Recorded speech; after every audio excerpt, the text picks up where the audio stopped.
Donc, encore une fois, merci. Merci à vous toutes et à vous tous. S'il y en a qui arrivent encore, voilà. C'est très bien. Et puis, je remarque qu'il y a des jeunes, des très jeunes, qui sont venus. C'est une bonne sensibilisation et éducation au code civil. Bravo, les petits jeunes. Juliette, c'est ça? Oui. Bah, très bien, Juliette. Voilà. Il y a un Roméo dans le fond.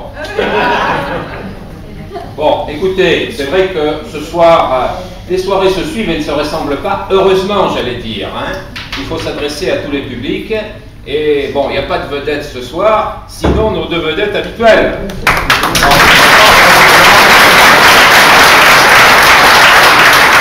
Moi, je ne peux pas m'empêcher quand même de rappeler certaines choses, même si vous connaissez un peu maintenant mon discours. Mais dans ce fichu pays, on oublie très vite les choses. Et bon, même si c'est le passé, et que bien sûr il faut se projeter dans l'avenir, je n'oublie pas, moi, que notre président actuel, quelque part, c'est un président par défaut. Et il ne faut pas l'oublier. Et quand je dis par défaut, nous aurions pu avoir un autre président, sans doute de gauche, s'il n'y avait pas eu les histoires qu'il y a eu. Mais je dis par défaut parce que aujourd'hui, si ce président, dont nous sommes tous conscients ici qu'il est incompétent à ce poste, d'autres l'ont dit avant nous. Hein? Et rappelez-vous, c'est pas vieux, hein, il y a 4 mois, lors de primaires socialistes, qu'est-ce qu'ils se sont mis dans la gueule?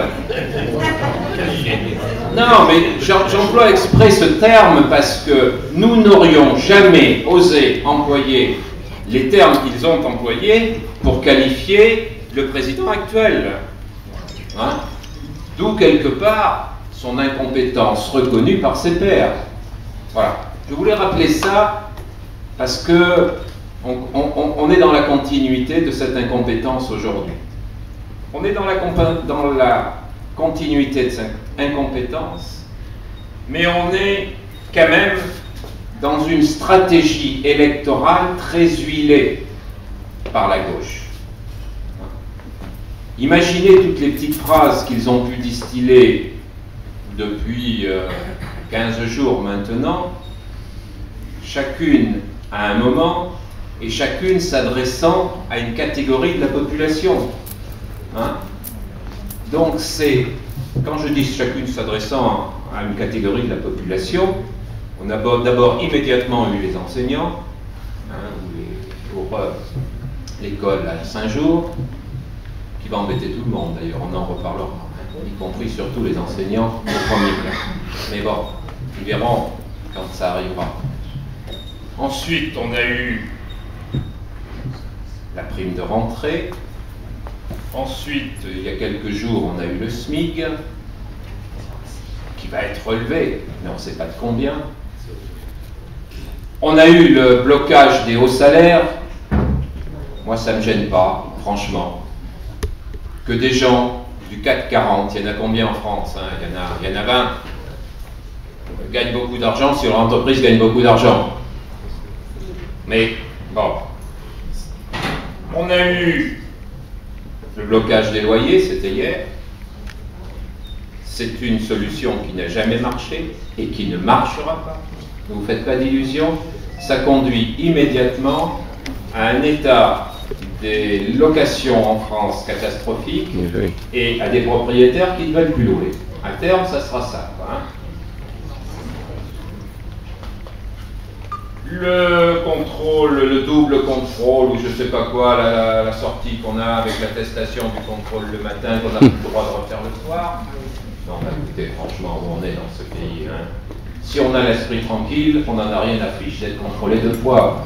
Et puis, si on est contrôlé 2 fois dans la journée, on ne contrôle pas pour rien quand même, hein. C'est qu'on est dans la rue ou qu'on a fait des bêtises.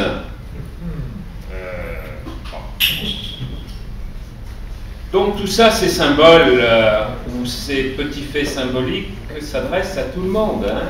On a balayé toutes les couches de la population, toutes les catégories, pour leur faire plaisir et pour leur dire votez à gauche pour les prochaines législatives. Parce que c'est ça. Donc c'est cette démagogie-là qui est insupportable. Je ne vous parle pas du vocabulaire. Quelque chose qui m'a frappé, c'est que si la droite avait chassé et nommé aux emplois principaux de la police, on aurait dit il y a une chasse aux sorcières. J'ai entendu les journalistes dire c'est pas la chasse aux sorcières, c'est la pratique républicaine. Voilà. Chez les uns, c'est la chasse aux sorcières, chez les autres, c'est la pratique républicaine. Nous nous laissons complètement entraîner par des expressions médiatiques, par des médias qui nous entourloupent à longueur de journée. Il faut réagir. Il faut réagir parce que je ne parle pas. Si, je vais en dire deux mots aussi.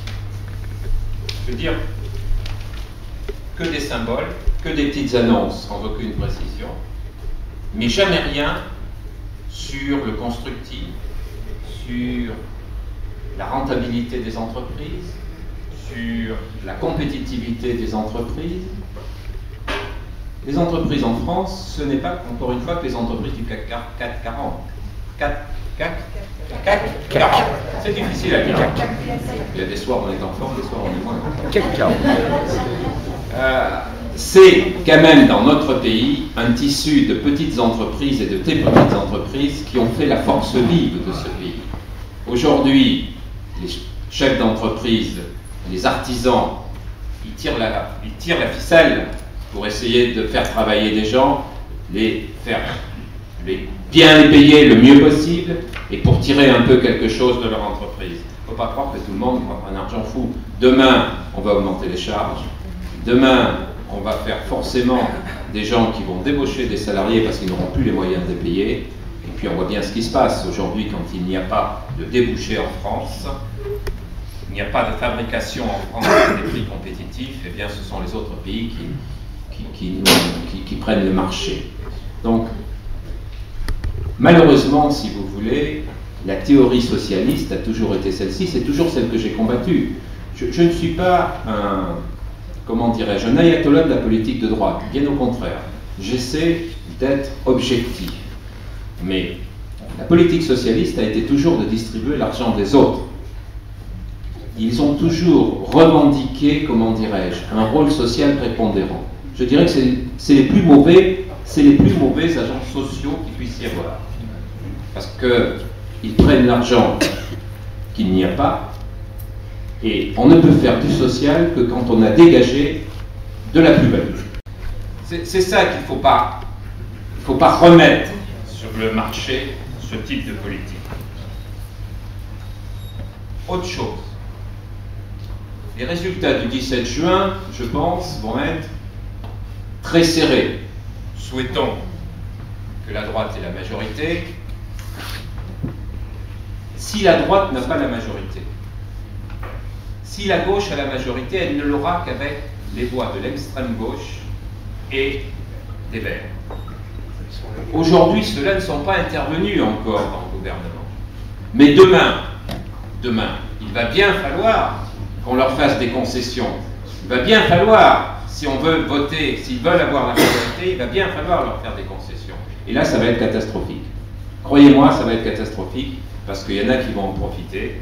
Bon, Mélenchon et les Verts, ils sont là. Hein.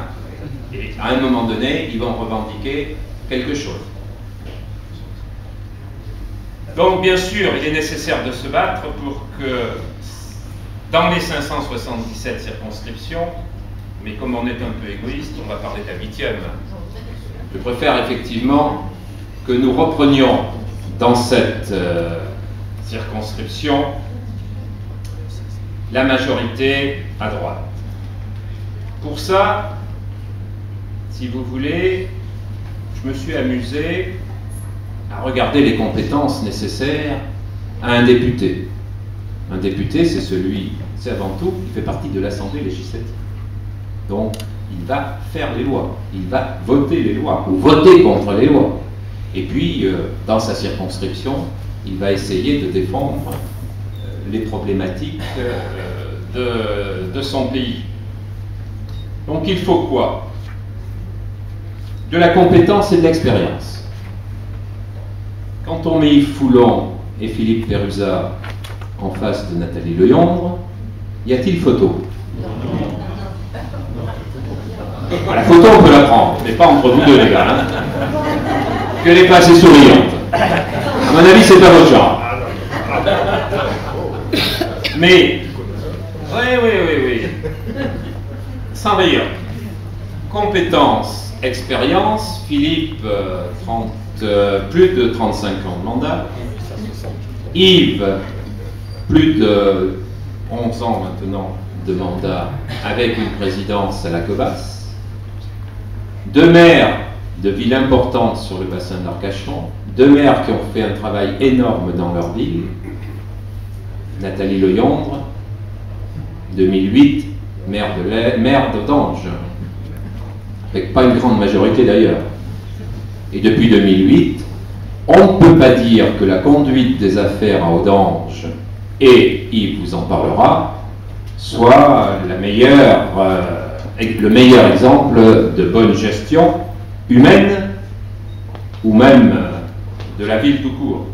Il paraît d'ailleurs que dans sa mairie, on est inquiet et que les gens passent mais ne restent pas. Et ça, c'est un signe. Connaissance des dossiers. Je pense que Yves et Philippe nous ont démontré largement qu'ils connaissaient les dossiers du bassin d'Arcachon, aussi bien qu'il s'agisse de la partie terrestre que de la partie maritime. Franchement, Nathalie Leyondre aura un énorme retard dans ce domaine si elle veut connaître tous ces dossiers comme eux ils peuvent le connaître par leur expérience et leur passé. Disponibilité. Aujourd'hui, un député doit être disponible. Il doit se rendre à Paris toutes les semaines s'il est courageux. On a bien vu dans Sud-Ouest cette semaine que certains avaient des taux d'absentéisme importants. Mais moi, ce n'est pas ce que j'attends de Yves. J'attends de Yves qu'il soit présent sans arrêt. Disponibilité. Alors là, c'est clair, Nathalie Leyondre peut se rendre disponible. Et je ne doute pas qu'elle essaie de le faire. Mais il y aura bien quelque chose qui va en pâtir quand même. N'oublions pas que, et c'est heureux pour elle, elle est maman de deux petites jumelles, donc je crois qu'il faut qu'elle s'en occupe aussi. Hein. Donc, là, sans aucune acrimonie, absolument pas. Mais il y a un delta de disponibilité de l'un par rapport à l'autre qui est patent. Écoute et tolérance. Moi, je travaille avec Yves et Philippe depuis fort longtemps. Je l'atteste.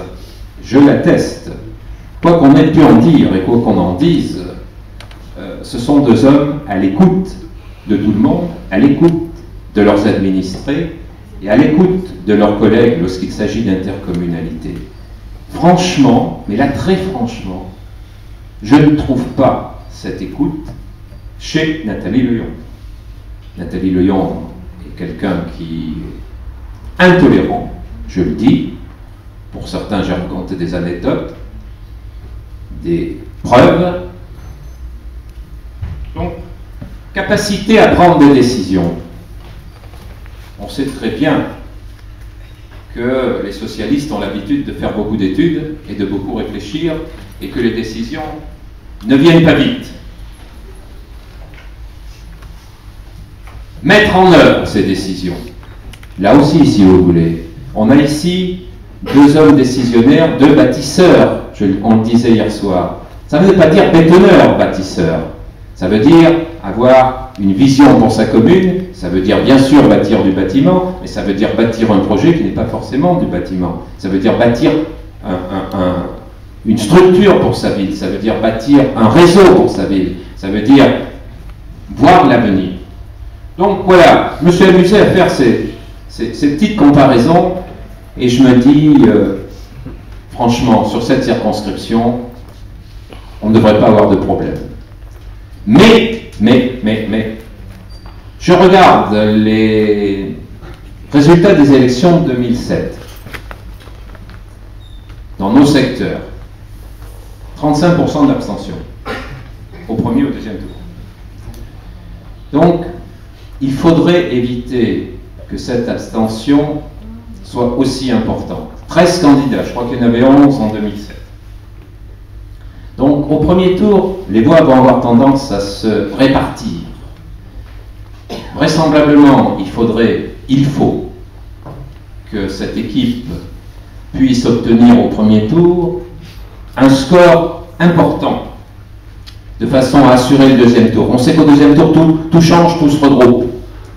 Et donc, il faut faire très attention parce que l'ensemble des socialistes se mobilisent fortement. Vous savez qu'il s'agit d'une circonscription emblématique qui est à la gauche aujourd'hui, qui reste pratiquement le point dur et qui va rester le point dur à droite, et donc il va y avoir une mobilisation forte de la partie socialiste. Je m'attends d'ailleurs, et je l'ai dit à tous mes adjoints, le jour du vote, on va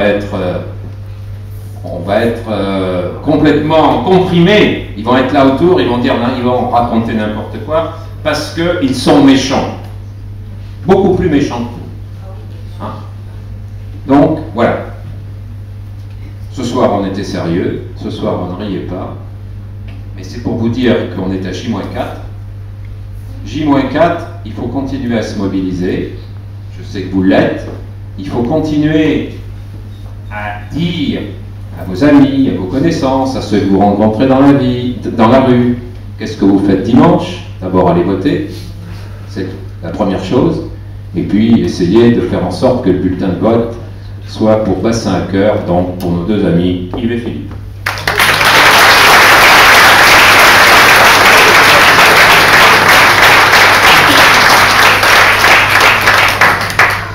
Bien, mesdames et messieurs, mes chers amis, je suis particulièrement content et ravi de vous retrouver après cette soirée extraordinaire, n'est-ce pas, d'hier soir, où nous avons entendu avec beaucoup d'attention et d'intérêt Alain Juppé s'adresser à nous et nous, peut-être nous élever, voilà, dans les hauteurs des sphères intellectuelles, politiques, mondiales, internationales en tout cas, et ça nous a fait beaucoup de bien. Même si, bien sûr, nous sommes habitués à écouter à la fois Jean-Guy, que j'aurais pu comparer depuis plusieurs jours maintenant à Démosthène, n'est-ce pas? Voilà, il a un talent inné, n'est-ce pas? Alors au début, il faisait le timide en me disant « Non, je ne peux pas m'exprimer, vous comprenez, vous croyez, qu'est-ce que j'ai à faire ?» Et puis finalement, voilà, eh bien, écoutez-moi, il se débrouille merveilleusement bien. En plus, il réussit à dire des choses que peut-être ni Yves ni moi-même n'aurions le front d'exprimer. Donc, mon cher Jean-Guy, à plus d'un titre, je te remercie. Je vois que tu rosis sous les compliments, mais ils sont mérités. Voilà, alors vous pouvez l'applaudir.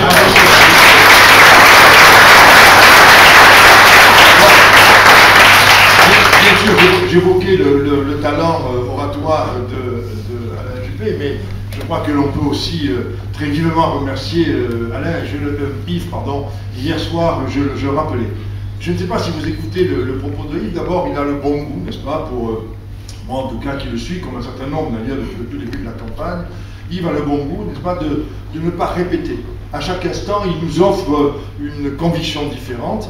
Et moi, j'apprécie infiniment, dans un propos extrêmement structuré, avec des points d'importance qu'il réussit à sérier, évacuant, banalisant, si je peux dire, le superflu et ne conservant que le nécessaire.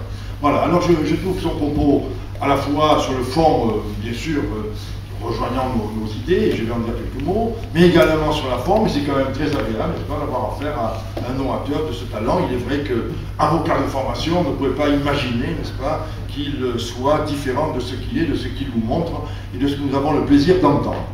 Mais mes amis, puisque nous sommes aujourd'hui à l'Èche-Cap-Ferré, vous me permettrez quand même, puisque j'ai le plaisir de voir Robert Cazelet en face de moi, voilà mon cher Robert, de te féliciter. Je suis content que Denis, qui soit à côté de toi, ait été accompagné. N'oublions pas, mesdames et messieurs, que avant que Robert Cazelet n'intervienne sur cette ville, désormais, celle-ci était circonscrite au seul territoire de l'Èche. Et qu'aujourd'hui, c'est l'Èche-Cap-Ferré. Et que j'imagine quelle a été, à son époque, la détermination et la force de caractère qu'il a eu pour obtenir, n'est-ce pas, que la Teste abandonne une partie de son territoire. souvent je lui dis à Robert, même si en d'autres circonstances on s'est opposés, voilà, mais on peut, si vous voulez, après avoir eu des voix parfois divergentes, se retrouver sur des convergences, exactement d'ailleurs comme ce soir Michel Samarcelli, qui par l'intermédiaire de Laurent Maupilet, et je le remercie infiniment, et Laurent et Michel, exactement comme Michel Samarcelli, qui a bien voulu nous apporter tout son soutien de manière très déterminée, à travers un message personnel qu'il a envoyé à notre candidat Yves Foulon.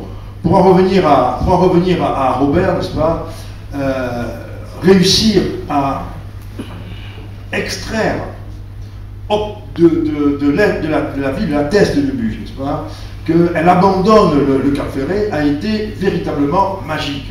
Je ne sais pas si vous-même, les habitants de l'Esch-Cap Ferret, le mesurez bien, mais je suis content que les circonstances publiques ce soir me donnent l'occasion, cher Robert, de dire que finalement cette démarche pour la ville de l'Esch-Cap Ferret est absolument magistrale, et que je dois dire, on l'évoquait hier soir encore avec Alain Juppé, n'est-ce pas, et on disait, je disais, puisque j'étais le seul à l'époque maire en exercice, avoir signé effectivement une délibération par laquelle nous adhérions à ce qui réparait une forme d'incongruité géographique. Il était anormal, n'est-ce pas, qu'une partie de ce Cap Ferret reste à appartenir à la Teste, et donc il paraissait géographiquement tout opportun et unitaire de la rapprocher de l'Esch. Mais il n'empêche quand même que sur le plan administratif, sur le plan financier, sur le plan fiscal, et je vois Bernard maintenant, je suis content parce que lui-même y participait, qui avait été le premier adjoint de Franck Cazenave, en tout cas, qui y participait également. Voilà, ça nous rappelle les bonnes années, n'est-ce pas, Bernard? Mais naturellement.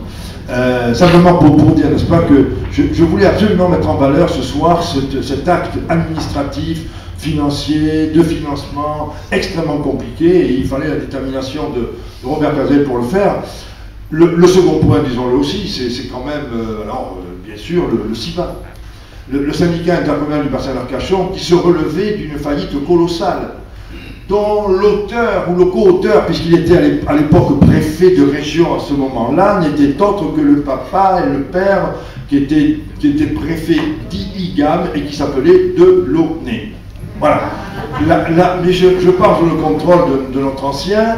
C'est vrai que la société Amsdorf, n'est-ce pas, qui venait là du nord de l'Europe, avait imaginé un vaste tuyau que l'on aurait lancé sous-marin, qui bien sûr n'a pas résisté à la première tempête, mais ça c'était une exigence de l'administration placée sous le préfectorat de Gabriel Delaunay. Alors je le dis parce que j'espère que sa ministre fille, n'est-ce pas, n'aura pas le mauvais goût, n'est-ce pas, de nous infliger pour notre pays une faillite aussi retentissante. Mais je n'en suis hélas pas sûr. Et alors, je n'en suis pas sûr parce que Jean-Guy nous dit que le président Hollande est un président par défaut. Alors moi je dirais qu'il est à deux titres. D'abord au début il est par défaut parce que c'est pas celui-là que l'on voulait, et à la fin il le sera par défaut mais avec un S.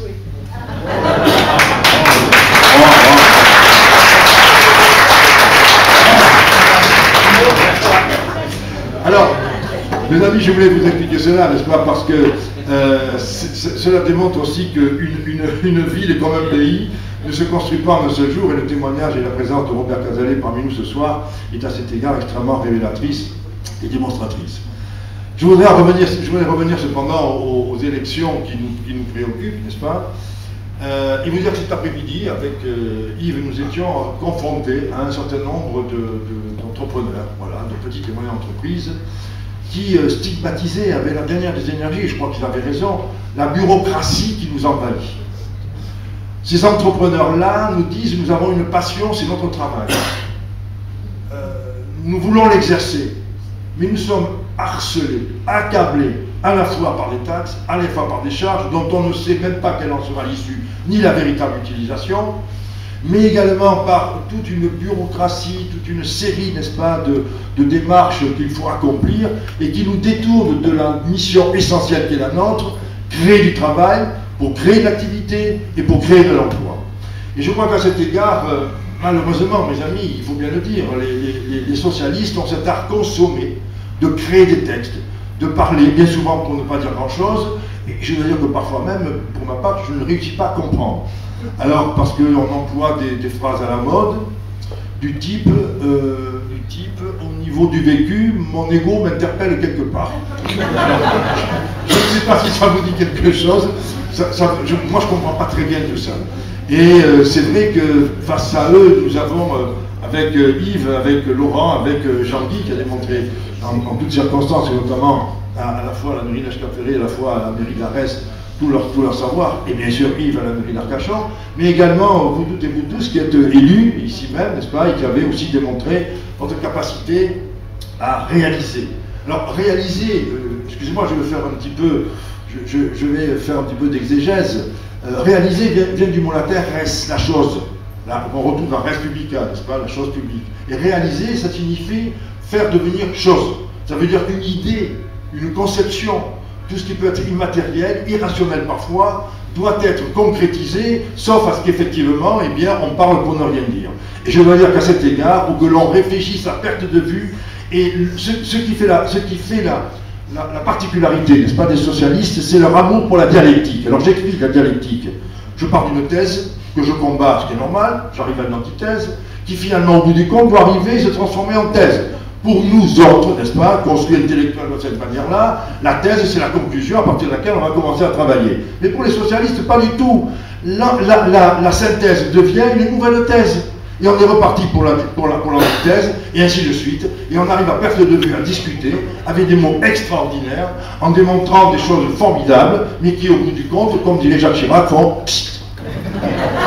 Alors, il ne parlait pas absolument de la même chose, mais on peut peut-être transposer. Et puis on est ce soir, écoutez-moi mes amis, je vous trouve un peu endormis ce soir. Hein, ça va pas. Alors là, ça va pas. Alors, si maintenant vous devenez captifs des propos des orateurs, alors ça ne marche pas. Bon, hier soir, vous étiez un petit peu plus trublion, bon, c'était adorable, et Dieu sait si on a passé une bonne soirée. Il n'empêche que pour en revenir à la fois à notre circonscription et à la fois à notre pays, ces deux concepts sont indissolublement liés. Si nous voulons un pays ardent, si nous voulons un pays travailleur, si nous voulons un pays qui ait la fierté, si nous voulons un pays fort, une France forte, eh bien il nous faut des hommes d'action qui soient également forts. Et de ce point de vue-là, Yves Foulon, comme les 500 et quelques, enfin au moins les 300 et quelques de chez nous, ou même plus peut-être, eh bien sont des hommes qui ont une pugnacité, une détermination, une volonté d'aboutir, qui forcent le respect, l'estime et l'admiration.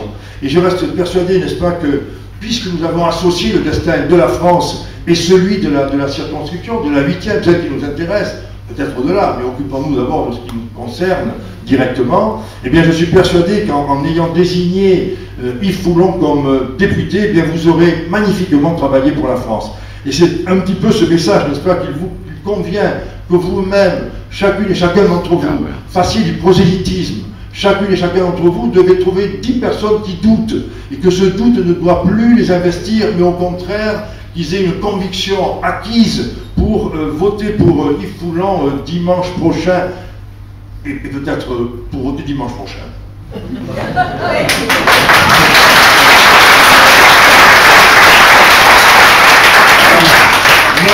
Même sur le bassin d'Arcachon, dans la 8e circonscription, avec 51%, on gagne.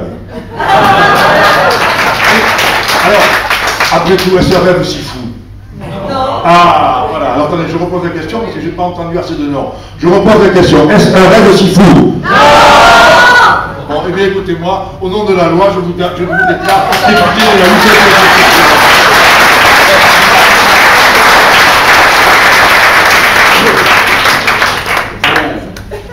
Chers amis, comme on se retrouve à l'Escaffery. Vous avez vu, Philippe est élégant ce soir, même plus que d'habitude encore. Finalement, la parité, ça sert à rien. Je vous dis ça parce que c'est mon âme absolue. Notre concurrente en chef, donc elle, la candidate socialiste, a écrit, vous allez la recevoir, mesdames, une lettre aux femmes, à chacune des femmes de la circonscription, certainement pour nous faire passer pour des machos absolus. Moi, je mets en avant Philippe. Voilà, pour une réponse aux femmes, c'est Philippe. Moi, j'essaie de faire d'un électorat général, mais je dis aux femmes de 18 ans à 77 ans, votez pour nous, parce qu'il y a Philippe Péruzac qui est beau. Voilà.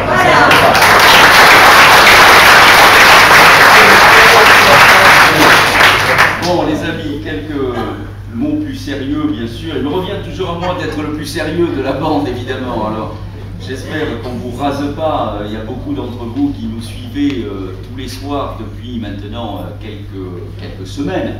Et vraiment, ça fait chaud au cœur, parce que sans vous, cette campagne n'aurait pas cette intensité qu'on lui connaît. Permettez-moi d'abord de saluer nos amis de Lège Cap Ferré qui nous font l'amitié d'être dans cette salle ce soir, qui ont fait cette démarche de venir assister à cette réunion publique traditionnelle dans cette belle salle qui reçoit systématiquement tous les candidats qui sont de passage sur cette circonscription. Cette circonscription qui, vous le savez toutes et tous maintenant, a une taille humaine, une sociologie identique, c'est que le bassin d'Arcachon, avec Mios et Marcheprime. Donc c'est dire l'intensité que revêt ce soir cette réunion dans cette belle ville de Lège. Et je voudrais saluer Michel Sanmarcelli qui nous a adressé ce message d'amitié et de sympathie. Je l'ai eu bien évidemment au téléphone également. Retenu par ailleurs, il a voulu nous assurer avec la présence de Laurent Mobilet un message de soutien et nous dire que les habitants de Lège Cap Ferré seront à nos côtés dans le cadre de ce vote du 10 et 17 juin. Je suis certain que nous aurons un score important ici dans cette belle ville de Lège Cap Ferré. J'en veux pour preuve l'engagement de Laurent Mobilet à mes côtés. Il fait un gros travail de terrain avec moi. Je savais l'engagement de la famille Mobilet au sens large, ayant Yvette à mes côtés, sa maman à Arcachon. Et, connaissant l'énergie familiale, j'ai pu l'avoir mise en œuvre, cette énergie, cette détermination et cette volonté au travers de Laurent qui fait ce gros boulot allant à la rencontre avec Philippe et moi-même des commerçants, des artisans, et j'en dirai un mot tout à l'heure, et des habitants de Lège Cap Ferré. Je voudrais associer à cet hommage Robert Casalet, qui est un homme important pour cette presqu'île, et pas que pour la presqu'île, pour tout le bassin en général. Je sais, Robert, que tu viens dès que tu peux nous rencontrer, Philippe et moi-même, dans nos réunions, et je sais l'effort que tu fais pour être à nos côtés. Bien évidemment que tout ça fatigue cet homme que tu es, qui a beaucoup donné pour ce pays, parce que tu as été député, donc ce pays au sens large, servir la nation, servir la France, tu l'as fait, également servir ce bassin d'Arcachon. Et je redis chaque fois que je te vois notre reconnaissance, parce qu'en 1974, quand avec Philippe, mais avec d'autres, tu as créé le CIBA, eh bien, nous pouvons te saluer et te remercier si tu ne l'avais pas fait, créant ce réseau d'assainissement indispensable pour sauver le bassin d'Arcachon qui était en danger à cette époque, déjà en danger à cette époque. Eh bien, aujourd'hui, nous n'aurions pas le succès que nous connaissons, et au-delà du bassin, cette ville et cette presqu'île Cap Ferré, Lège Cap Ferré, n'aurait pas le succès qu'on lui connaît. Donc Robert, merci encore une fois de ta présence. J'associe Denis, ton fils, qui est ici à tes côtés. Bravo et merci pour ce que tu as fait pour le bassin et pour la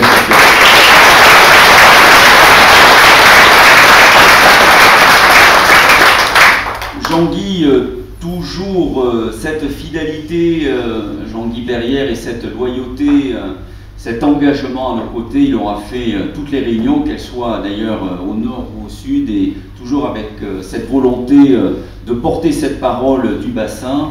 Et là aussi, le travail que tu fais au sein du Cibarval, on en parle peu parce que on est dans une campagne très politique, mais on va revenir après cette élection législative à nos problématiques locales, naturellement, parce qu'on aura traité de ce bassin. Eh bien, ton travail à la tête du Cibarval t'entend, et je suis sûr que tu vas y arriver, de nous mettre d'accord les 17 maires du bassin et du Val-de-Leyre sur un projet commun, te demande beaucoup d'énergie, et tu le fais avec beaucoup de compétences, et je voulais t'en remercier sincèrement et du fond du cœur.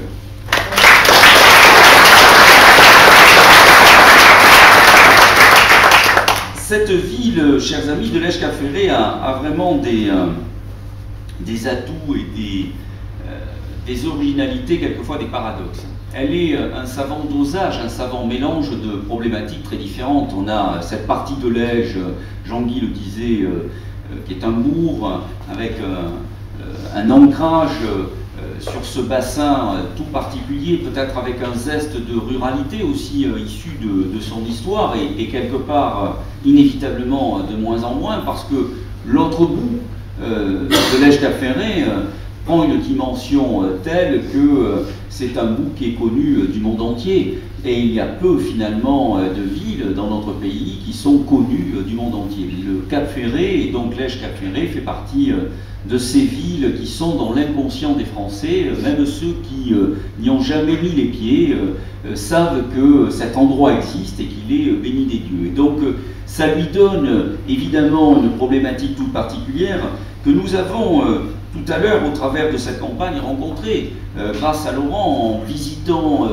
des artisans, des commerçants, des entrepreneurs locaux qui ont des problématiques d'envergure nationale, on y reviendra au travers de la politique nationale, mais aussi des sujets tout à fait locaux auxquels, avec Philippe, nous voulons apporter des réponses précises. Parce qu'un député, bien évidemment, il y a une logique nationale, on va en dire un mot, nous sommes dans une élection très politique avec le destin de la France, de notre pays qui est en jeu, mais nous sommes aussi des élus locaux et la présence de Philippe Péruza à mes côtés est pour moi un gage et l'idée de rassurer nos populations. En nous élisant à nous, vous aurez l'assurance d'avoir un député qui défendra nos convictions politiques à l'Assemblée nationale, qui permettra de lutter contre des projets de loi qui seraient de nature à porter préjudice à nos activités, à notre vie quotidienne en tant que Français. Mais nous aurons aussi, dans ce que Marilène Deségaux appelle cet assemblage entre Philippe Péruza et moi-même, deux élus qui sauront défendre ce territoire et apporter des solutions concrètes aux problématiques locales. Nous avons fait nos preuves, Jean-Guy le disait, mais c'est vrai. Pourquoi se le cacher? Philippe, au Nord-Bassin, gère cette belle ville d'Andanos-les-Bains avec le succès qu'on lui connaît. Et avec cette énergie, cette détermination, tout simplement d'être un élu de terrain pragmatique. Il y a un sujet, on doit trouver une solution et on doit réaliser l'équipement, le service qui change le quotidien de nos concitoyens. Moi-même, au Sud-Bassin, que ce soit en tant que maire d'Arcachon ou président de l'agglomération du bassin d'Arcachon-Sud, je suis à l'écoute de mes administrés, de mes concitoyens, souhaitant avec eux trouver des solutions aux problèmes qu'ils rencontrent. Eh bien ici, je dis aux habitants de l'Èche-Cap-Ferret qu'ils auront là deux élus concrets, dynamiques, vivants, efficaces et qui veulent apporter des solutions concrètes. Quelles sont-elles? On l'a vu tout à l'heure, il y a des difficultés d'accès à cette presqu'île. Nous avons, avec Philippe, l'idée de créer ce fameux réseau de transport en commun qui permettra de donner une vie à l'ensemble de nos concitoyens du Nord-Bassin pouvant se rencontrer allant de l'Èche-Cap-Ferret jusqu'à Biganos sans être obligés de prendre inévitablement la voiture comme c'est le cas aujourd'hui. Voilà une solution pragmatique et concrète qui va faciliter la vie des habitants du Nord-Bassin et qui, j'en suis certain, quand on l'a évoqué avec les entrepreneurs, les artisans, les commerçants que nous avons rencontrés, va leur apporter de l'activité, de la richesse et donc quelque part de l'emploi. Et quelque part l'idée derrière cet emploi local de pouvoir concrètement rester au pays en trouvant un logement qui est la seconde problématique de ce territoire auquel nous apporterons des solutions, en accord avec les maires d'ailleurs, et en accord avec Michel Sanmarcelli, en accord avec l'ensemble des maires du Nord-Bassin et du Sud-Bassin. La deuxième problématique qu'ils ont aussi et qu'ils ont évoquée avec nous, c'est justement dans le cas de cette activité touristique qui fait le cœur de l'emploi de la presqu'île, c'est de pouvoir loger les personnes qui viennent travailler durant les mois d'été et durant les week-ends. C'est une difficulté que rencontrent tous les entrepreneurs locaux. Il y a des solutions à cela, le transport en est une. Et ils en ont convenu que d'avoir la capacité de pouvoir recruter quelqu'un qui habite Biganos pourra facilement venir travailler avec un réseau de transport sur l'Èche-Cap-Ferret, sachant qu'il y a près de 35 km à peu près entre Biganos et le bout de la presqu'île. Donc c'est dire l'importance de ce réseau de transport. Mais nous voulons mettre en place avec Philippe une maison des saisonniers. C'est un dispositif, une organisation qui existe sur le Sud-Bassin et qui permet d'apporter une réponse concrète aux employeurs qui recherchent des employés qui ont besoin de se loger à un prix modique ici, près de leur lieu de travail, en faisant des logements destinés concrètement à ces salariés de l'été et de la saison, de la colocation et aussi en se portant garant, nous institutionnels, de la location de ces jeunes qui viendraient s'installer ici sur le Nord-Bassin. Voilà des réponses claires et concrètes à cette problématique du logement pour les saisonniers que rencontrent beaucoup de nos entrepreneurs locaux. Dans ce pays plein de traditions, évidemment que l'Èche-Cap-Ferré est bourré de traditions avec le bassin, cette ouverture sur l'eau merveilleuse, avec la pêche, avec l'ostréiculture, avec la chasse, et la plaisance bien évidemment, c'est toute la problématique du parc naturel marin, où vous êtes là, vous, mais directement en première ligne, encore plus peut-être que d'autres communes du bassin d'Arcachon, avec cette ouverture sur la mer, avec ce parc naturel marin qui va maintenant réglementer le plan d'eau, alors que jusqu'à maintenant, c'était votre maire à vous, président du CIBA, Michel Sanmarcelli, maire de l'Èche-Cap-Ferré, avec nous, vice-président du CIBA, et les conseillers du CIBA, que je salue, Laurent en fait partie, qui gérions jusqu'à maintenant le plan d'eau. C'est le parc naturel marin. Donc je dis aux habitants de l'Èche-Cap-Ferré qu'ils ont intérêt à être vigilants dans ce domaine, très vigilants. Vous avez des problématiques spécifiques avec les cabanes dont on entend parler aussi par la presse, ce sujet qui sera porté devant vous, devant nous, inévitablement, dans les semaines et dans les mois à venir, l'attribution de ces cabanes qui bordent ce bassin d'Arcachon, qui pour vous sont importantes et qui pour nous participent de l'idée même de notre patrimoine, de notre histoire du bassin d'Arcachon au sens large. Eh bien, le parc naturel marin sera un élément incontournable de la décision sur le plan d'eau et son rivage, donc sur le domaine public maritime. Et il en va pour vous de votre identité, de vos traditions, de votre histoire et de votre patrimoine. Donc soyez prudents avec cela. Et je vous dis de la façon la plus claire qu'avec Philippe Péruza et certainement avec d'autres qui sont élus du bassin d'Arcachon, nous avons, nous, la ferme volonté de préserver notre environnement, de préserver la fragilité du bassin, de la prendre en compte dans nos comportements, mais nous voulons envers et contre tout, dans le cas de ce parc naturel marin, que les usages, les activités qui font notre vie quotidienne soient maintenues. C'est la plaisance, c'est la pêche, c'est l'ostréiculture, c'est la chasse, et ici, à l'Èche-Cap-Ferré, ce sont des éléments fondamentaux de votre vie quotidienne.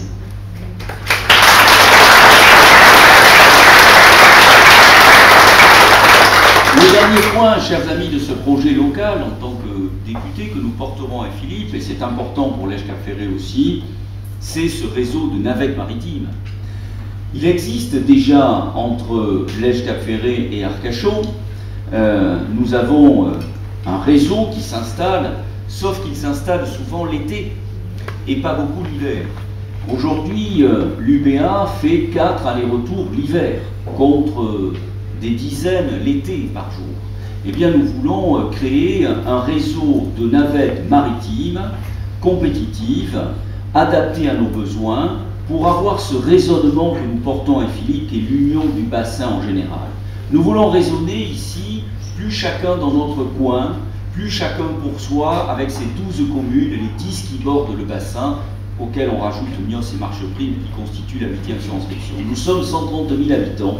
Nous voulons que les 130 000 habitants puissent bénéficier des mêmes équipements, des mêmes services, de la même capacité d'aller d'une commune à l'autre, qu'elle soit au nord et au sud. On le disait au nord avec ce réseau de transport en commun, on veut le faire entre le sud et le nord, en rallongeant cette belle jetée d'Andernos-les-Bains, qui lui permettra d'être en eau tout au long de l'année, devenant ainsi en plus la plus longue jetée d'Europe, ce qui sera synonyme et emblématique d'un réseau touristique majeur, vous le savez bien. Les Testerins ne se privent pas de dire qu'ils ont la plus haute dune d'Europe, qui est donc un site extrêmement fréquenté. Eh bien, nous pouvons avoir, et c'est à notre portée, la plus longue jetée d'Europe qui, sur le plan touristique, nous amènera de nouveaux touristes, mais surtout nous permettra de créer ensemble un vrai réseau de transport maritime toute l'année, tous les jours, toutes les heures. Un bateau pourra relier Andernos, Le Cap-Ferré, par du cabotage, Andernos, Arcachon, Le Cap-Ferré, faisant ainsi des boucles tout au long de l'année et permettant à chacun de pouvoir s'échanger, consommer entre nous, créer une vraie vie à l'intérieur du bassin. Voilà quels sont très rapidement nos projets locaux qui sont importants et qui nous permettront de créer une dynamique du bassin d'Arcachon que nous attendons depuis longtemps. Chers amis, il y a aussi le volet national. Sur le volet national, on est maintenant à quelques jours de cette élection législative. On est véritablement, après maintenant 20 jours de pouvoir socialiste, de plus en plus inquiet parce qu'on a le sentiment qu'ils sont à l'envers de ce qui est préconisé par tout le monde. Nicolas Sarkozy, quand il était candidat, le disait très clairement pendant sa candidature et décrivait les projets socialistes comme étant funestes, nous envoyant dans le mur.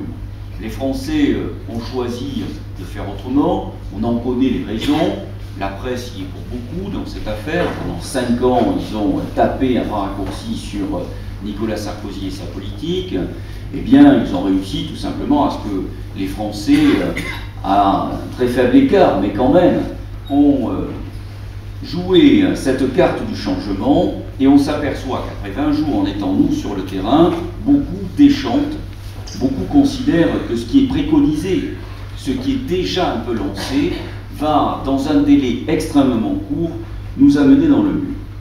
Ça nous donne une responsabilité à nous, gens de droite, de la droite républicaine, à savoir qu'on a la chance, là encore, 4 jours du premier tour, 12 jours du second tour, de pouvoir renverser la vapeur. On a la possibilité, c'est à notre portée, d'avoir une cohabitation. C'est pas un gros mot de le dire, c'est pas le système institutionnel que nous préférons. On préfère toujours être dans une logique absolue, d'avoir un président et un gouvernement avec une assemblée issue du même mouvement, qui porte le même projet de société, mais là, véritablement, on est en danger. On est en danger parce que nous devons, on le sait tous, on l'a dit et on continue à le redire, repenser notre modèle social, qui aujourd'hui n'est plus adapté à notre époque, parce qu'on ne peut plus se le payer, tout simplement. Il a été inventé au sortir d'un conflit mondial, dans un temps où il y avait un pays à reconstruire, dans un temps où la mondialisation n'existait pas, où en même temps on essayait de créer ce continent européen sur le plan économique, et nous avons effectivement pensé qu'il fallait s'occuper de l'un et de l'autre. C'est le modèle social que nous connaissons, que nous avons dans notre pays, et qui d'ailleurs nous est envié par le monde entier, bien évidemment. Sauf qu'aujourd'hui, chers amis, il faut bien être conscient d'une réalité. Le monde a changé, il y a la mondialisation, il y a les crises internationales, il y a maintenant une absence de compétitivité de nos pays européens au sens large, et nous n'avons plus les moyens, concrètement, avec 1763 milliards de dettes, qui constituent aujourd'hui notre dette française, les moyens de nous payer ce modèle social que nous connaissons. Je vais vous citer simplement un exemple. Il suffit en France aujourd'hui d'avoir plus de 65 ans, d'être étranger, c'est-à-dire de ne pas être de nationalité française, pour percevoir 680 € par mois parce que vous êtes un pensionné étranger sur le territoire français. Eh bien ça, concrètement, ça existe dans notre beau pays. Nous n'avons plus la capacité financière, c'est pas l'envie, c'est nous n'avons plus la capacité financière de le payer, de le rémunérer, parce que nous ne produisons pas assez, parce que la machine économique est en panne, parce qu'il y a beaucoup de chômeurs, parce que nous ne cotisons plus assez et que donc nous ne pouvons pas continuer à le payer. Donc nous devons repenser notre modèle social, nous devons baisser nos charges et réduire nos impôts. C'est une évidence puisqu'on est déjà très lourdement ponctionné et qu'il n'y a plus dans nos porte-monnaies personnels et dans les porte-monnaies de nos entrepreneurs la capacité de payer plus. Nous devons réduire nos dépenses publiques parce que nous n'avons pas les moyens de les financer avec la dette qui est la nôtre aujourd'hui, les déficits que nous connaissons. Eh bien, les socialistes proposent exactement à l'envers de ce que je viens de dire. Ils proposent très clairement d'augmenter les impôts, d'augmenter les charges pour les entreprises. Et avant, c'était dans les propositions de François Hollande en tant que candidat, c'est maintenant une réalité qui commence à être mise en œuvre. Le calcul a été fait, l'addition de toutes les mesures proposées par la gauche depuis 20 jours crée une dépense supplémentaire sur les 5 ans qui viennent, seulement en 20 jours de ce qui a été décidé, de 20 milliards d'euros en tout sur les 5 ans, 20 milliards d'euros que nous n'avons pas dans les caisses de l'État, que nous ne pouvons plus emprunter parce que nous sommes déjà dans une dette majeure et avec un déficit public énorme, et que donc il va falloir aller piocher dans les poches des ménages français, que nous n'avons pas évidemment, et que si nous avions et que nous allons payer sous forme d'impôts, cela va inévitablement réduire notre pouvoir d'achat et donc entamer sur la consommation des ménages et donc bien évidemment se répercuter sur la santé de nos entreprises qui sont les seules, chers amis, à pouvoir créer de l'emploi. Parce que quelque part, il y a ces deux volets qui sont difficiles à vivre en ce moment. C'est le manque de pouvoir d'achat de nos compatriotes, et c'est évidemment en plus le nombre de personnes qui sont au chômage. C'est vers les entreprises qu'il faut se tourner pour remédier à ces questions. C'est exactement l'inverse qui est proposé par le gouvernement Ayrault sous la coupe de François Hollande. C'est l'embauche de 60 000 fonctionnaires nouveaux dans l'éducation nationale que nous n'avons pas les moyens de payer. C'est la retraite à 60 ans qui va revenir, que nous n'avons pas les moyens de financer. Et donc, bien évidemment, c'est le rouage infernal qui va nous conduire vers moins de pouvoir d'achat et plus de chômage. Donc, ils sont vraiment à l'envers, d'ailleurs, de ce qui est dit au-delà de nous-mêmes, qui sommes les candidats représentant la droite républicaine en France. C'est aujourd'hui la Commission de Bruxelles qui leur demande de réduire les dépenses publiques. Ils font l'envers.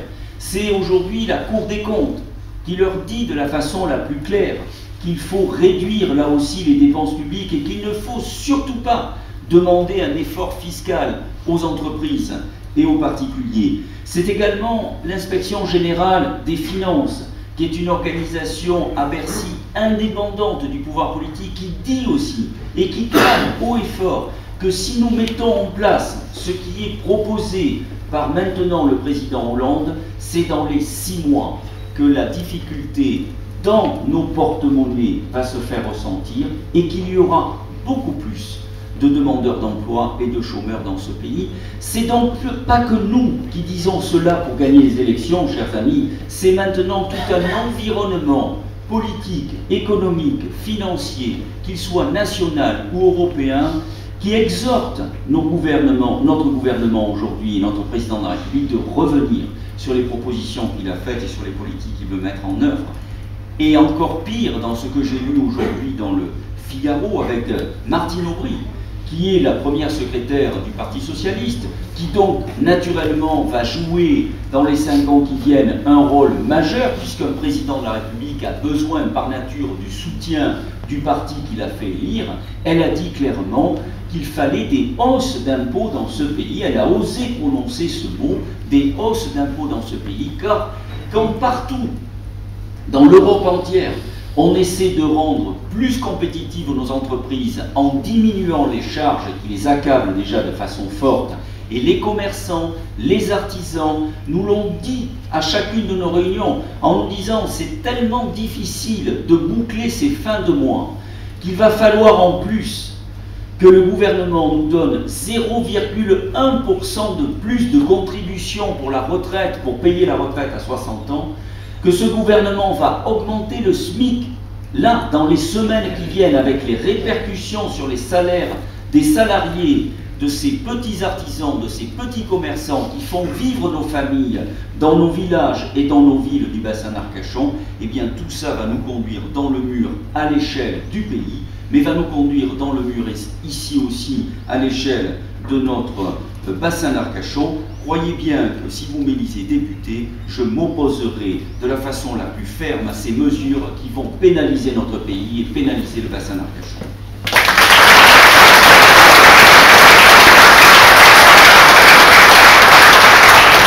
Et puis, chers amis, Cette cohabitation est à nos portes aussi parce que nous avons des personnalités capables. Hier soir, nous avons eu la chance d'avoir Alain Juppé qui venait à Lenton, et c'est important qu'il soit venu à Lenton parce que ça fait partie de ces villes où on peut amorcer une reconquête à droite, avec Audange. Et je le dis et je le redis, avec Philippe, nous sommes convaincus qu'avec beaucoup de travail de 2012 à 2014, on a des chances de pouvoir récupérer à droite ces deux belles villes qui l'ont été dans le passé. Eh bien, Alain Juppé, hier soir, nous avons parlé avec lui, dîné avec lui, avec Philippe et Jean-Guy, il est prêt. Vous savez, ça aurait été le Premier ministre de Nicolas Sarkozy si Nicolas Sarkozy avait été réélu président de la République. Il est prêt, il nous l'a dit hier, à assumer cette fonction de Premier ministre de la cohabitation. Il est prêt parce qu'il considère que la gauche va dans le mur, comme je vous le disais il y a un instant, et parce que c'est un homme d'État qui a conscience que notre pays ne doit pas mettre tous ses œufs dans le même panier, à savoir que notre pays ne doit pas être gouverné par un seul parti au pouvoir. Et c'est un sujet qui est éminemment important. Aujourd'hui, soyez bien conscients que la gauche à l'Élysée, la gauche à Matignon, la gauche à le Sénat, la gauche à la plupart des grandes villes françaises, la gauche à 99% des régions, c'est-à-dire 21 régions sur 22, et la gauche à les 2/3 des départements. Ça veut dire qu'elle a la main mise sur tous les rouages du pouvoir. Le seul îlot qui peut nous rester, c'est dans le cadre de cette cohabitation d'avoir une Assemblée nationale tournée vers le bleu, qui protégera les Français, qui permettra de lutter contre ces politiques mauvaises pour la France, et qui permettra aussi, et ça me fait faire la transition avec mon second thème, dont je voudrais vous parler, au-delà de l'économie, du pouvoir d'achat et de l'emploi, c'est ce laxisme généralisé qui est porté par la gauche. Nous sommes issus de cette droite républicaine responsable. Nous n'avons rien à voir avec ceux qui veulent sortir de l'euro ou qui veulent fermer les frontières. Nous sommes un parti de gouvernement et nous l'avons démontré dans le passé. Mais nous voulons une France ferme. Nous ne voulons pas de la dépénalisation du cannabis, par exemple, comme c'est proposé par la gauche, qui représente maintenant cette France du laxisme. Véritablement donner le signe à notre jeunesse que la consommation du cannabis entraînant ces difficultés comportementales, ces difficultés sociales, ces difficultés de délinquance soit dépénalisée, inévitablement dans les semaines qui viennent, nous contraindra à rendre disponible en vente libre le cannabis. Ce n'est pas cette France-là que nous souhaitons, ce n'est pas ce signe que nous voulons donner à nos jeunes concitoyens. Il en va de même, et Jean-Guy le disait il y a un instant, quand notre ministre de l'Intérieur considère que pour contrôler une identité, qui peut chez nous, évidemment, à Lège-Cap-Ferré ou à Arcachon ou à Andernos, nous apparaître assez saugrenu, parce que j'imagine que quelqu'un qui vit pendant toute sa vie à Lège-Cap-Ferré n'a peut-être jamais fait l'objet d'un contrôle d'identité, finalement. C'est vrai, c'est tant mieux. C'est à mettre d'ailleurs sur le compte de la qualité de vos élus qui ont réussi à créer les conditions de la sécurité dans nos villes et dans nos villages du bassin d'Arcachon. Mais malheureusement, c'est de la France dont il s'agit. Il y a des endroits où le contrôle d'identité est une arme absolue pour nos forces de l'ordre. Comment voulez-vous que des individus, même armés, même en tenue, puissent faire correctement leur travail à l'égard de personnes délinquantes ou potentiellement délinquantes, de par leur attitude ou leur comportement sur la voie publique, en donnant un récépissé comme quoi ils ont été contrôlés et qu'ils ne seraient plus contrôlés dans les heures qui viennent ou dans les jours qui viennent parce que ça a déjà été fait. Mais, chers amis, il faut bien être conscient du monde dans lequel on vit, même si nous ne sommes pas touchés ou directement touchés parce que nous avons la chance de vivre dans des régions protégées avec un cadre de vie merveilleux. Mais je vous garantis que les forces de police ou de gendarmerie ou nos polices municipales ont besoin d'avoir cette capacité juridique et intellectuelle de considérer qu'un individu est en état de commettre un délit ou un crime et donc de pouvoir être simplement contrôlé sur la voie publique sans être obligé de s'excuser de le faire. C'est le b.a.-ba de la dimension sécuritaire que nous devons mettre en œuvre dans notre beau pays. Eh bien, revenir sur ces choses-là nous ferait regresser. Quand on annule les tribunaux correctionnels pour mineurs, alors que l'on sait les difficultés dans nos banlieues, à Paris, à Lyon, à Marseille, regardez ce qui s'est produit à Villeurbanne il y a quelques jours encore, eh bien évidemment que les enfants, ce sont des enfants, mais malheureusement tombés dans la délinquance à partir de 15 ans, doivent être jugés dans des tribunaux correctionnels spécialisés. Quand on veut mettre à mal les lois sur la récidive, là aussi ce ne sont pas des bons signes qui sont donnés à notre jeunesse et à notre pays. Et bien évidemment, quand on veut donner ce droit de vote aux étrangers, aux élections locales, alors là, cette fois, là, chers amis, on est directement impliqué dans nos communes, à l'échelle de nos communes, parce que c'est le communautarisme que nous ne voulons pas, c'est le recul de la laïcité qui sont les fondements de notre démocratie et de notre République qui seraient mis en danger. Et bien là aussi, cette gauche, qualifiée de laxisme, nous démontre encore une fois son incapacité à prendre les problèmes à bras le corps et les problèmes de notre temps. Et bien nous, avec cette droite républicaine que nous représentons, nous voulons à l'Assemblée nationale combattre ces projets s'ils existaient, et si nous étions dans une cohabitation, faire en sorte qu'ils ne soient jamais même proposés à l'échelle de l'Assemblée et du Sénat. Enfin, chers amis, un autre point, c'est le recul de notre pays sur le plan international. Il faut être bien conscient de la réalité. On le disait pendant cette campagne, François Hollande n'a aucune expérience, il n'a jamais été secrétaire d'État, jamais ministre, il se retrouve pour la première fois président de la République en n'ayant aucune expérience de la vie internationale, de la vie européenne, et prenant des attitudes qui quelque part vont à terme nous poser des problèmes.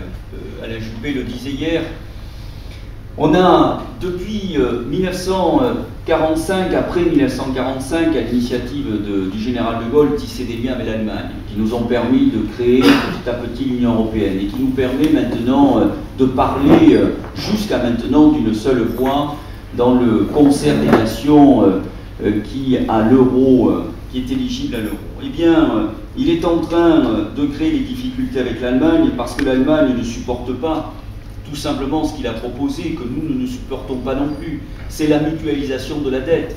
Rappelez-vous, cette première réunion des chefs d'État à Bruxelles à laquelle il a participé, quand il a dit deux choses.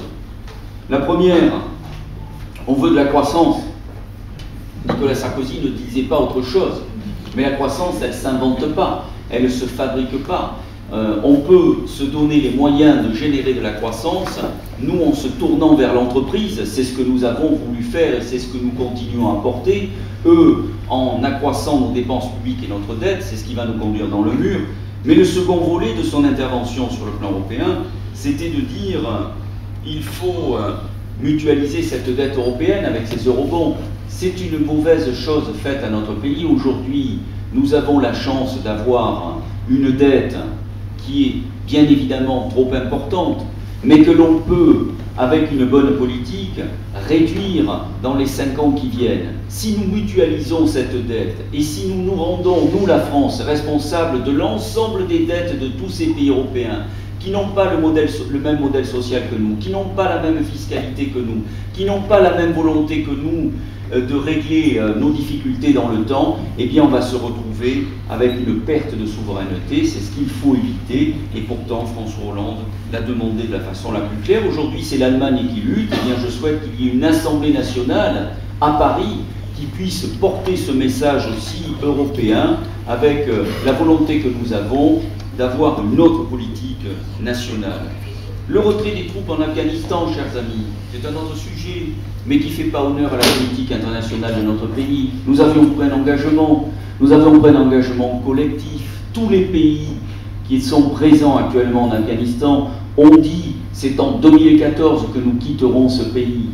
Nous, Français, alors qu'on vient de réintégrer l'OTAN, dire à l'occasion d'une élection présidentielle qui ne concerne que nous, qui n'a pas de répercussions sur l'ensemble du continent européen, dire à nos amis, eh bien on s'en va plutôt dans des conditions difficiles, Alain Juppé nous le disait hier au soir, n'est pas un bon signe que notre pays donne au monde entier. Et puis vous avez vu cette rencontre un peu pathétique entre François Hollande et le président russe Poutine. Nous avions là l'occasion d'affirmer haut et fort la voix de la France et la voix de l'Europe. En d'autres temps, j'ai entendu Nicolas Sarkozy, notamment, rappelez-vous, en août 2008, alors qu'il était président depuis peu, mettre en œuvre les moyens en Géorgie d'arrêter ce conflit qui tuait des civils dans un pays pourtant bien lointain de nos préoccupations européennes. Je l'ai vu aussi porter au nom de la France une volonté dans le printemps arabe, où nous voyons ces manifestations en Tunisie, en Égypte, qui tuaient des civils et des citoyens égyptiens ou tunisiens. Je l'ai vu aussi en Libye, engager nos forces militaires, nous permettant de libérer ce pays de cette dictature.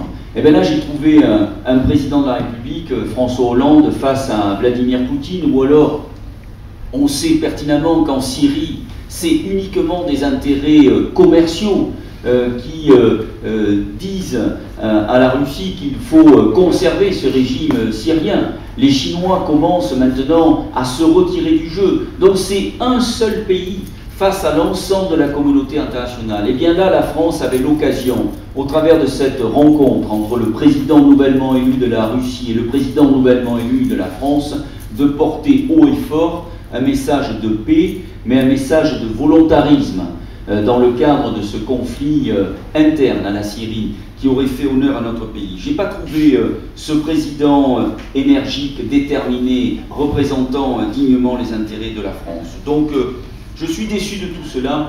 C'est la raison pour laquelle je crois que nous avons là une opportunité dans les jours qui viennent. Premier tour de l'élection législative. Dans les jours qui viennent, deuxième tour de cette élection législative, le 10 et 17 juin, de dire ce que nos concitoyens du bassin ont donné comme signe.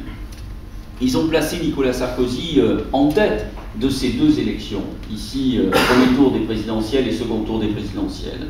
Eh bien, nous avons ici la capacité de démontrer dès le premier tour, dès dimanche soir, notre volonté de changement à l'envers, de dire à nos compatriotes que le bassin est en première ligne pour porter une cohabitation, pour faire en sorte que les Français puissent avoir un espoir de redressement de notre pays. La France ne va pas bien, elle est en danger parce que les propositions socialistes nous mèneront dans le mur. Et le bassin est à un tournant de sa vie. Et tout particulièrement dans cette belle commune de Lège-Cafferay. Nous avons là l'occasion de défendre notre pays en votant pour les candidats à l'UMP, en votant pour Philippe Péruza et moi-même ici, tout particulièrement sur le bassin. Et nous avons l'occasion le 10 et 17 juin également de donner un souffle nouveau, un élan nouveau à ce bassin d'Arcachon que nous aimons, en le respectant, en le protégeant, mais en lui donnant les moyens de son développement. Alors chers amis, c'est à Lège l'avant-avant-dernière réunion de notre périple électoral dans le cadre de ces élections législatives. Vous avez été toujours très nombreux à nous soutenir. C'est la dernière réunion sur une ville du plan d'eau et du Nord-Bassin, dont je vous remercie une nouvelle fois de votre présence, une nouvelle fois de votre engagement. Tout est entre vos mains, tout peut se faire le 10 et 17 juin. Merci et à bientôt pour la victoire.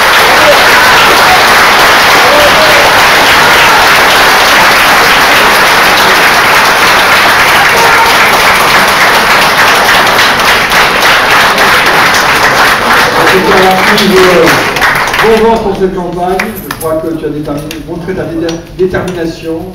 Merci à Robert d'être là. Je crois que la présence de tous démontre qu'on sera à tes côtés pour ce prochain dimanche et surtout pour la victoire dans 15 jours. Voilà, bon courage et on a un peu d'habitude.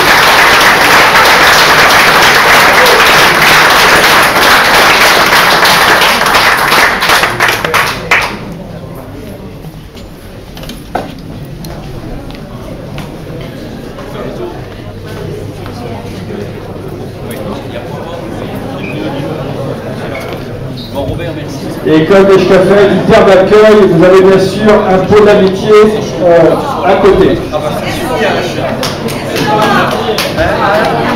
Ah non, mais on est venu, mais ça va payer. Je gagne aux élections, tu vas voir. Ça ira mieux le 17. Allez, rentre bien, Robert. À plus tard, merci Denis.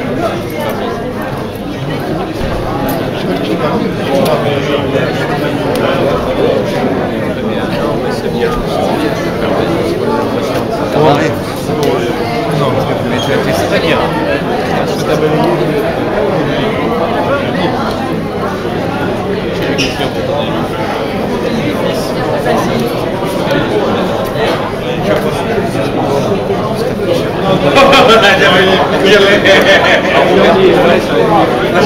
J'avais pas vu qu'il